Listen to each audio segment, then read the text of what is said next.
an almost mystical kind of a feel when you're in the Ozark Mountains. And I mentioned the Wonders of Wildlife Museum in Springfield.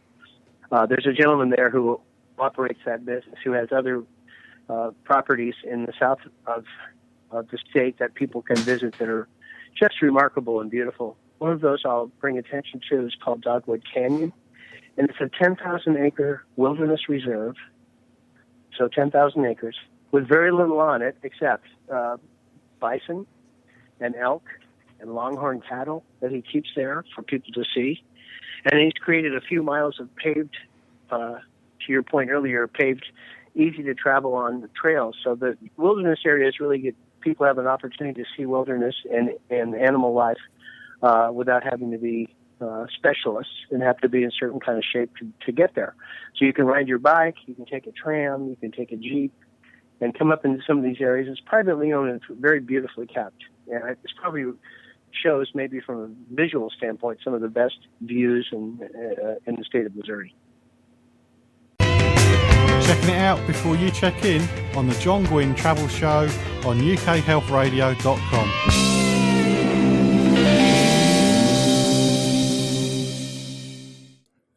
For all of you who are into pub quizzes, you might know some of the state capitals of the United States. Well, the state capital for Missouri is Jefferson City, and I was interested to know how the city got its name. Jefferson City comes from Thomas Jefferson, of course, one of our early presidents, and he figures in the development of our state for lots of reasons. Probably the largest of which is he did the Lewis and he commissioned the Lewis and Clark expedition to travel from basically St. Louis all the way out to Oregon and open up the Oregon Trail and open up the West for expansion. And so our capital in Missouri is named in honor of Thomas Jefferson. Is there much to see and do in the city? In Jeff City, it's a smaller city. It is our capital city. A couple of things. It's a beautiful city. In fact, I think just recently it was named one of the most beautiful small towns in the U.S. It's not a huge urban area, but we do have our state capital, which is a great experience in and of itself to visit and see the inside of, in particular. A kind of a quirky experience that we have here is the Missouri State Penitentiary, which until about 10 years ago was the oldest operating prison facility in the United States of America. And it's now open for tours, which may maybe sound kind of ghoulish and strange, but there are ghost tours and other tours of this remarkably haunting building from the mid-1800s. And it's very, very popular. People go in there. There's even some events where you can spend the night inside the penitentiary. You can see Civil War jail cells and the like. And it's become a very, very popular thing to see. Have you seen any ghosts? I thought I did for a moment, but no, I haven't. But I have gone in there at night and gone through the tour with them, and it is really strange and fun and kind of creepy. It's good. It's a lot of fun. The best part of the experience getting out of the penitentiary or being around having a look? I suppose walking out was one of the best parts, but it's just eerie and fun, and it's interesting to see the feelings that exist within those walls. It's a quirky experience. A couple other quirky experiences, if we want to talk about that for a moment, that people might have in the state of Missouri. There's a place in St. Louis, which we didn't talk about, called the City Museum, which is interestingly named because it has nothing to do with the city and it's not a museum. But it is an ongoing art project that was started by a gentleman who actually has since passed on. But he purchased an 8-story shoe factory and started doing art installations inside using recycled materials. So if he came across 1,000 Coke bottles or extra concrete from a highway pour or buildings that were being torn down, beautiful stone architecture from buildings and features, he just started collecting these things and putting them together. And all I can say is that when you go to this City Museum, it's like for kids and adults, almost a visual playground of everything from rooms made out of Coke bottles to an 6-story long slide that used to bring shoes from the top floor down to the bottom, and you can go down and see, slide down with your children or by yourself and have fun with it. It has the world's largest pencil. It has modern art galleries. It has an aquarium inside. It has a school bus on top of the building. It's got a fighter jet in one of the side rooms, a full-size fighter jet. They're continuing to build a medieval castle attached to the building, and so on. If you go every 6 months, it's a different place to experience. So that's the City Museum in St. Louis, and there is a minimal charge, but it's really, really, really a quirky and unusual experience. St. James, Missouri also has a vacuum cleaner museum, which traces the history of vacuums, which may be of interest to some people, which is quirky and fun too. That's definitely quirky, yes. Yeah. If somebody doesn't want to do a fly drive, but they want to experience Jefferson and St. Louis, is it easy to get between the two cities? If you're not fly driving, there is a train service between Kansas City and St. Louis. Mm-hmm. If you're not on the fly drive, Jefferson City is just about halfway between Kansas City and St. Louis. But in fact, I would say the best way to experience Missouri in those three cities would be to have a car. Fly drive is probably the best way. Something interesting in central Missouri, which mm-hmm. the main cities are Jefferson City and Columbia, which I mentioned, is a little town called Fulton, Missouri, where there's a little college called Westminster College. And the connection to the UK is this was the place where Winston Churchill gave his Iron Curtain speech in 1946. You may remember the sinews of peace speech that he was invited to give by President Harry Truman at the time. Harry is our native-born Missourian president at the end of World War II, and he invited Winston Churchill to come and give that address, and he did so. And at the beginning of the Cold War, and that is where the National American Churchill Museum is on the campus of Westminster College in Fulton, Missouri.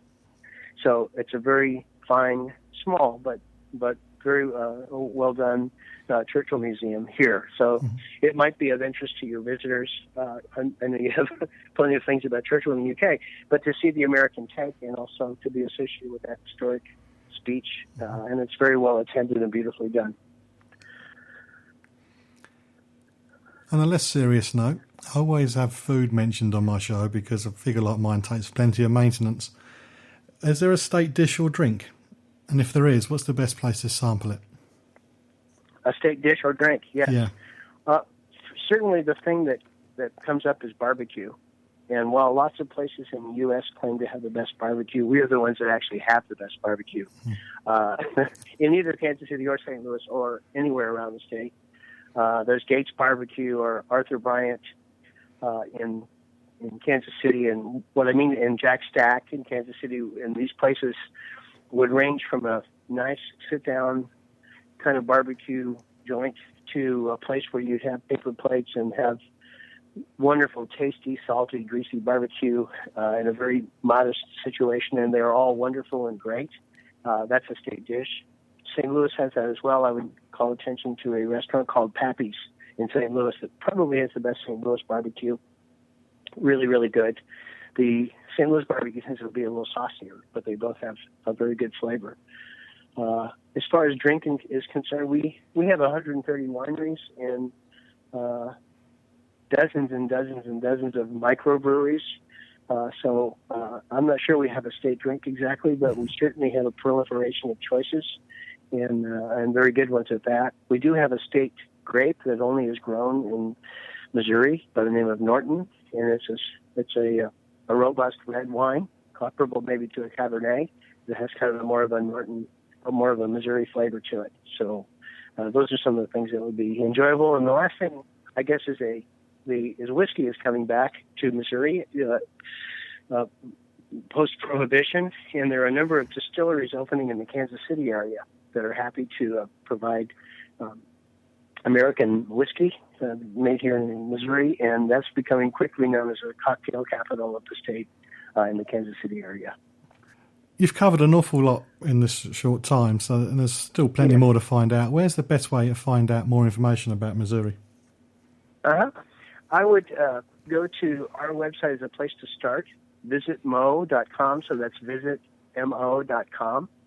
And there you'll have information about all the regions of the state, and as well as you could begin to put together an itinerary and find out also in your area what kinds of festivals and events may be occurring, which might line up with your travel plans. And as you go to various areas, sometimes there's great special festivals and events, from documentary film festivals to jazz festivals to barbecue festivals. Any number of things might be happening that would be a really great addition to your vacation plans. Okay, thank you. Thanks, Dan. Thanks for your time. Thank you, John. As always, the websites mentioned on today's show can be found at facebook.com/John Guinn Travel Show. And if you've been to Missouri, please do share your pictures and your tips on what to see and do when you visit this state. Now, before I go, I just want to talk about dog walking. Of course, when I was in Antigua, yes, I've mentioned it again, I did miss my dog. And if you listen carefully to the last section, you would have heard my dog come into the studio, barge the door open, slid all over the hard floor and then went out again. I wasn't drumming or anything like that. It was my dog, so apologies for the noise there.